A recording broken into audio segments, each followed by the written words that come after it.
হাবিব সাল্লাল্লাহু আলাইহি ওয়াসাল্লাম ইরশাদ করেছেন, পৃথিবীতে আরো যত 103 খানা কিতাব ছিল, এই কিতাবগুলি ছিল কিতাবুল্লাহ, আল্লাহর কিতাব।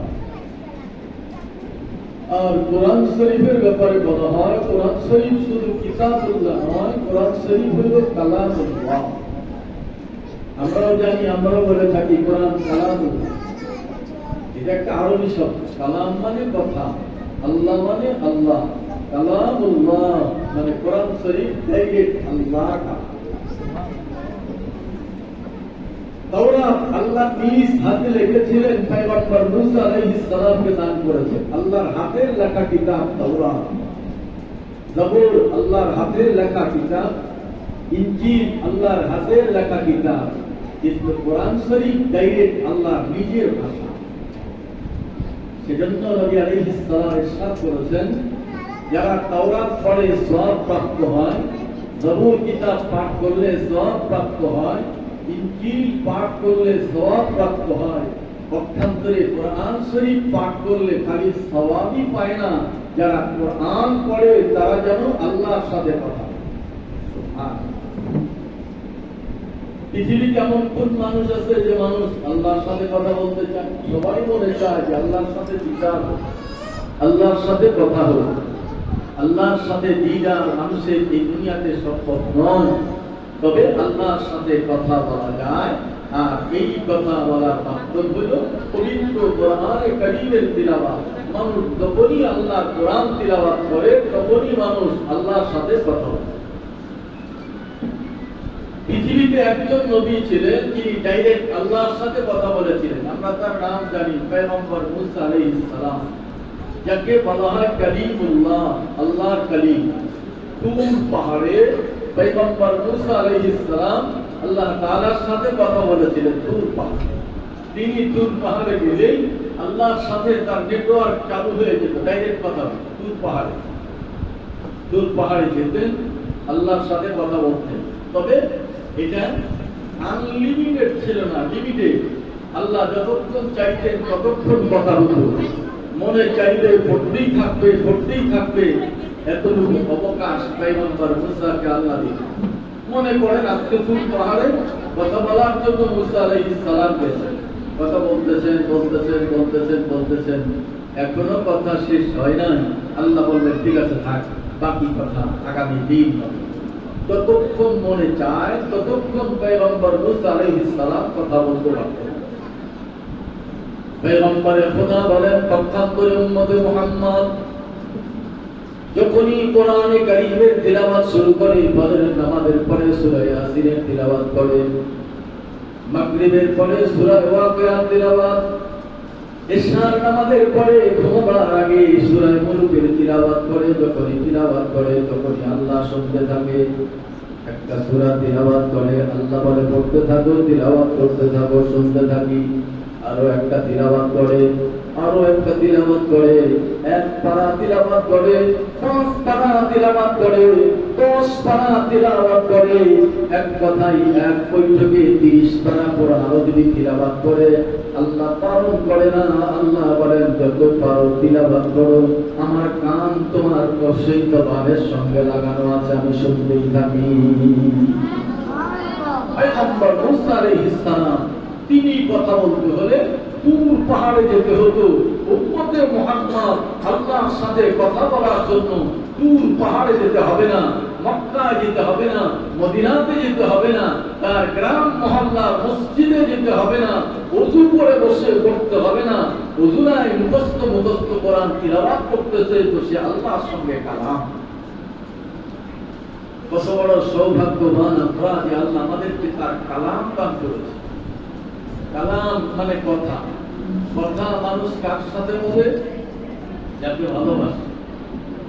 যার সাথে যত বেশি সম্পর্ক মানুষ, তার সাথে তত বেশি কথা বলে। পয়গম্বর মুসা আলাইহিস সালামকে আল্লাহ ভালোবেসে আল্লাহ তার সাথে কালাম করেছে। তবে দীর্ঘ আলাপ পয়গম্বর মুসা আলাইহিস সালামের সাথে করে নাই।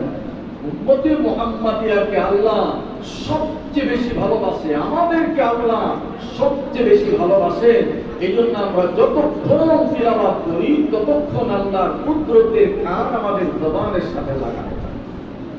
আল্লাহ আমাদেরকে সবচেয়ে বেশি ভালোবাসেন, এই জন্য আমাদেরকে আল্লাহ পবিত্র কোরআনে কারীম দান করেছেন। তাওরাত, জাবুর, ইনজিলের মধ্যে পরিবর্তন হয়েছে, এই কিতাবে আল্লাহ পরিবর্তন হতে দেবে না। কিয়ামত পর্যন্ত আনেওয়ালা উম্মতের জন্য একমাত্র জীবন ব্যবস্থা হলো আল্লাহ পবিত্র 30 পারা কোরআনে কারীম। প্রত্যেক নবীকে আল্লাহ একটা মর্যাদা দিয়েছেন, আমরা জানি, আপনারা যারা পড়েছেন আপনারা জানেন, এক একজন নবীকে আল্লাহ এক এক ধরনের মর্যাদা দিয়েছেন। অর্থাৎ যে যুগে যে বস্তুর প্রভাব বেশি ছিল এমন বস্তুর সাথে সামঞ্জস্য রেখে আল্লাহ নবীদেরকে মর্যাদা দান করেন। যেমন পয়গম্বর মুসা আলাইহিস সালামের কথাই ভাবেন, ওই সময় মানুষ জাদু বিদ্যায় পারদর্শী ছিল। হাতে একটা লাঠি ছিল, ছেড়ে দিলে সাপ বানায় ফেলতে পারত, সে বিশাল সাপে রূপান্তরিত হয়ে যায়। হাতে একটা রশ্মি আসে, ছেড়ে দিলেই সাপ হয়ে যায়। এরকম জাদু বিদ্যায় পারদর্শী পয়গম্বর মুসা আলাইহিস সালামের উম্মতেরা ছিল। তো আল্লাহ তাআলা জাদুর সাথে সামঞ্জস্য রেখে পয়গম্বর মুসা আলাইহিস সালামকে মর্যাদা দান করেছিলেন। তার হাতের যে লাঠি ছিল, ওই দিকে মানুষ সাপড়িয়ারা হাজার হাজার জাদুকরেরা সাপ বানিয়েছে, পয়গম্বর মুসা আলাইহিস সালামের হাতের এক লাঠি সব সাপ গিলে ফেলেছে। ওদেরটা ছিল জাদু, পয়গম্বর মুসা আলাইহিস সালামেরটা ছিল মুজিজা। মুজিজার সাথে জাদু কখনো পাল্লা দিয়ে দিতে পারে না। পয়গম্বর ঈসা আলাইহিস সালাম, তার সময় মানুষ জটিল কঠিন রোগের চিকিৎসা দিতে পারত। আল্লাহ তাআলা পয়গম্বর ঈসা আলাইহিস সালামকে মৃত্যু মানুষ জিন্দা করার ক্ষমতা দিয়ে এমন কঠিন মুজিজা দিয়ে আল্লাহ দুনিয়াতে পয়গম্বর ঈসা আলাইহিস সালামকে পাঠান। জটিল রোগে আক্রান্ত হলে তাকে সুস্থ ডাক্তার করতে পারে, কবিরাজ করতে পারে। কিন্তু বলেন তো, একটা মানুষ মরে গেছে, মারা গেছে, ওই লোকটার জীবন দিতে পারে কোন ডাক্তার আছে? বলেন, আছে? কোন ডাক্তার নাই। এই রোগের চিকিৎসা কেউ দিতে পারে না। আল্লাহ তাআলা পয়গম্বর ঈসা আলাইহিস সালামকে এত বড় মর্যাদা দিয়েছিলেন, তিনি মরা মানুষ জিন্দা করে দেখাইতে পারেন। পক্ষান্তরে মুহাম্মদুর রাসূলুল্লাহ সাল্লাল্লাহু আলাইহি ওয়াসাল্লামের সময় মানুষ সাহিত্যিক ছিল, পণ্ডিত ছিল, কবি ছিল। সে সময় আরবের মানুষরা আরব ছাড়া অন্যদেরকে মূর্খ মনে করত। সেই জন্য আল্লাহ বিশ্বনবী মুহাম্মদুর রাসূলুল্লাহ সাল্লাল্লাহু আলাইহি ওয়াসাল্লামকে সাহিত্য ভরা কোরআন দিলেন। তিনি পৃথিবীতে একজন শিক্ষকের কাছে একটা অক্ষরও পড়েন নাই, কোন বিশ্ববিদ্যালয়ে যান নাই। উম্মি আনপড় একজন উম্মি নবী 30 পারা কোরআন নিয়ে আসলেন। মক্কার বড় বড় সাহিত্যিকদের কাছে চ্যালেঞ্জ দিলেন, ইন কুনতুম ফি রাইবিন মিম্মা নাযালনা আলা আবদিনা ফাতু বিসূরাতিন মিন মিসলিহি ওয়াদউ শুহাদাআকুম মিন দুনিল্লাহ ইন কুনতুম সাদিকিন। আমার এই কিতাবের মধ্যে যদি তোমাদের সন্দেহ থাকে, তোমরা তো সাহিত্যিক, পণ্ডিত, তোমরা তো ভাষাবিদ, আমার এই কোরআনের মধ্যে একটা সূরা তোমরা বানায় দেখো। শুধু তোমরা নয়, তোমরা যাদেরকে উপাস্য মনে করো তাদের সহযোগিতা নিয়ে আমার কোরআনের মধ্যে একটা সূরা যদি বানাইতে পারো, আমি নবী দাবি করবো না, কোরআন আল্লাহর কিতাব, আমিও বিশ্বাস করব। নবী আলাইহিস সালাম একজন উম্মি নবী ছিলেন, আনপড় নবী ছিলেন। মক্কার বড় বড় পণ্ডিতদের কাছে তিনি চ্যালেঞ্জ করেছেন। সব কবিরা নবীজির সেই চ্যালেঞ্জের মোকাবেলার চেষ্টা করেছে। চেষ্টা করে একটা সূরা তো দূরের কথা, কোরআনের ছোট্ট আয়াতের মধ্যে একটা আয়াত বানাইতে তারা সক্ষম হয়। পক্ষান্তরে আরবের একজন বিখ্যাত কবি এই বলে মন্তব্য করেছিলেন, লাইসা হাযা মিন কালামিন বাশার, এটা কোনো মানব রচিত কিতাব নয়। যদি মানব রচিত কিতাব হতো তাহলে আমাদের মতো বিজ্ঞ পণ্ডিতেরা কোরআনের মতো কোরআন বানাইতে সক্ষম হতো। তারা পারে নাই, তারা নিজেরা সারেন্ডার করেছে। আল্লাহ প্রদত্ত কালাম, আল্লাহর পক্ষ থেকে প্রেরিত মুহাম্মদুর রাসূলুল্লাহ সাল্লাল্লাহু আলাইহি ওয়াসাল্লামের উপরে নাযিল হয়েছে। ওর মোকাবেলা কিয়ামত পর্যন্ত কোন মানুষ করে মোকাবেলা পেশ করতে পারে। আল্লাহ তাআলা এই দামি কিতাবের অনুসারী আমাদেরকে বানিয়েছেন, এই জন্য আমরা শুকরিয়া আদায় করছি, আলহামদুলিল্লাহ। সম্মানিত হাজিরিন, পবিত্র কোরআন আল্লাহ নাযিল করেছেন, সেই সাথে আল্লাহ কোরআন হেফাজতের দায়িত্ব দিয়েছেন। কিভাবে আজকে একজন বাচ্চা হেলতে শেষ করবে, কোনটা এখন বাচ্চাকে দাঁড়াও তুমি আপনারাই অনুমান করেন এই বাচ্চাটার বয়স কত হবে? 10 বছর কত? 9.5। তার মানে এখনো 10 বছরে পড়ে নাই, 10 বছরে এখনো পড়ে নাই, মাত্র 9.5 বছর বয়স। একজন খ্রিস্টান পাত্রী 8 বছরের একজন হাফেজে কোরআনের হেফজ শুনে মন্তব্য করেছিল, পৃথিবীতে একমাত্র ধর্ম ইসলাম যা নাযিল হওয়ার পর থেকে সত্যের উপরে আছে, কেমন পর্যন্ত সত্যের উপরে থাকবে, তার প্রমাণ হলো এই হাফেজে কোরআন। পৃথিবীর যত লাইব্রেরিতে কোরআন শরীফ আছে সব যদি পুড়িয়ে ফেলা, মসজিদে মাদ্রাসাতে যত লাইব্রেরিতে কোরআন আছে সবগুলি যদি পুড়িয়ে ফেলা হয়, এক কথায় কাগজের লেখা যত কোরআন সব যদি পুড়িয়ে ফেলা হয়, তারপরও দুনিয়া থেকে কোরআন ফিরানো যাবে না।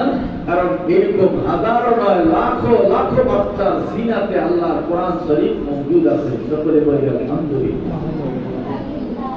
এর প্রমাণ পৃথিবীর আর কোন ধর্মমতের মানুষ দিতে পারে নাই। গর্ব করে বললে আমরাই মুসলমানেরা বলতে পারি, যারা আল্লাহ পবিত্র 30 পারা কোরআনকে আমরা সিনায় ধারণ করেছি। এই বাচ্চাটা আজকে হাফেজে কোরআন হয়েছে। কোরআন শেষ করার পরে এই বাচ্চা যদি একজন ডাক্তার হয় হতে পারবে, তাতে আমাদের কোনো আপত্তি নেই। ভালো একজন মাস্টার হবে, উকিল হবে, ব্যারিস্টার হবে, এতে আমাদের আপত্তি নাই। কিন্তু প্রাথমিক শিক্ষা যে তার ভিতরে আল্লাহর কোরআন আমরা ঢুকাই দিতে পেরেছি, এ বাচ্চা ডাক্তার হওয়ার পরে চেম্বারে যখন রুগী দেখবে, ওর কানে যখন মসজিদের মিনারা থেকে মাইকের আজান আসবে, কখনো সে চেম্বারে থাকবে না, সে আল্লাহর ঘরে পাহাড়। একজন ডাক্তার তার ভিতরে আল্লাহর কোরআন থাকলে সে দুর্নীতিবাজ হতে পারে না, সন্ত্রাস হতে পারে না, আত্মসাৎকারী হতে পারে না, এক কথায় আল্লাহর অবাধ্য বান্দা হতে পারে না। একজন বাচ্চা কোরআনকে সিনায় ধারণ করে যত বড় ইঞ্জিনিয়ার হবে, তত বড় খোদা ভীরু হবে। আর একজন বাচ্চা পক্ষান্তরে তার ভিতরে যদি আল্লাহর কোরআন না থাকে, তাহলে যত বড় ইঞ্জিনিয়ার হবে, যত বড় শিক্ষিত হবে, তত বড় শিক্ষিত শয়তান। দুনিয়ায় দেখা গেছে যারা যত বড় শিক্ষিত, ধর্মের সাথে যাদের সম্পর্ক ছিল না, এরকম বড় বড় শিক্ষিতরা নাস্তিকের উপর পরিণত হয়েছে, আল্লাহকে পর্যন্ত অস্বীকার করেছে। কথা বলেন ঠিক কিনা? তাহলে প্রাথমিক শিক্ষায় বাচ্চাটার ভিতরে আমরা কোরআন কারীম দিয়ে দিলেন, এটা হলো হাফেজে কোরআন। সম্মানিত ভাইরা, এত বড় একটা সম্পদ এই বাচ্চা তার সিনায় ধারণ করেছেন। কিন্তু অনেক মা বাবা এমন হীনমন্যতা আছেন, যদি বলে আপনার ছেলে কয়টা, তো বলেন 4 জন। কি করে? একটা ডাক্তার, একটা ইঞ্জিনিয়ার, একটা হাইকোর্টের ব্যারিস্টার, কয়টা হলো? 3টা, আরো একটা বাকি থাকবে, ওইটার কথা বলে। যিনি জিজ্ঞেস করলেন উনি বলেন, ফিরে ভাই 3টা হলো, একটা ডাক্তার, একটা মাস্টার, একটা ব্যারিস্টার, আর একটা তো আরেকটা ওইটা হাফেজ হয়েছে, ওরা পাস করেছে এক মসজিদে ইমামতি। তার মানে ওইটা ভালো করে গর্ব করে বলতে চাই না, ঠিকটা বড় গর্ব করে বলে ডাক্তার মাসে লাখ লাখ টাকা ইনকাম করে, মাস্টার ব্যারিস্টার মাসে লাখ লাখ টাকা ইনকাম করে, বাবার বাড়ির সংসার ডেভেলপ হয়। কিন্তু যে বাচ্চাটা হাফেজে কোরআন হয়েছে, মসজিদে ইমামতি করে, সে একজন আলেম, এটাকে বাবা গর্ব করে বলে না, বাবা একটা আলেম, মাদ্রাসায় পড়ায়, মসজিদে ইমামতি। এরকম করি কি করি না আমরা? এটাকে আমরা ওই রকম গর্ববোধ করে বলি না, যেরকম একটা ছেলে ডাক্তার বলে আমরা গর্ব করি। একজন ডাক্তার, তার ভিতরে যদি ধর্মীয় শিক্ষা না থাকে, আপনি পিতা ইন্তেকাল করেছে, আপনার জানাজা তিনি পড়ানো, ইমামতি করা তো দূরের কথা, জানাজার দোয়াই তো সে করতে পারবে। ইমাম সাহেব জানাজা পড়াবে, যার তাকবীর দিবে, আল্লাহু আকবার বলে চুপচাপ পড়া থাকা, বসে থাকা ছাড়া আপনার ছেলের কোনো গতি নেই। কিন্তু এই বাচ্চাটা আলহামদুলিল্লাহ, আমরা বলছি না যে তার পিতা মাতা মারা যায়, যদি এই বাচ্চাটা তার পিতা মাতা তার জীবন দশায় তার চোখের সামনের থেকে দুনিয়াতে বিদায় নেয়, এই বাচ্চা তার মা বাবার তার কবরে নামবে। নবী আলাইহিস সালাম বলেন একজন সন্তান হাফেজ কোরআন তার মায়ের কবরে বাবার কবরে নামে শেষ বিদায় দিলে বিসমিল্লাহি ওয়া আলা মিল্লাতি রাসূলিল্লাহ, তার চোখ থেকে 2 ফোঁটা পানি পড়বে। এই 2 ফোঁটা পানির সুঘ্রাণ মিষ্ট আম্বরের চেয়ে বেশি দামি। এই সম্পদ এই বাচ্চার সিনার ভিতরে আপনারা দান করতে পেরেছেন।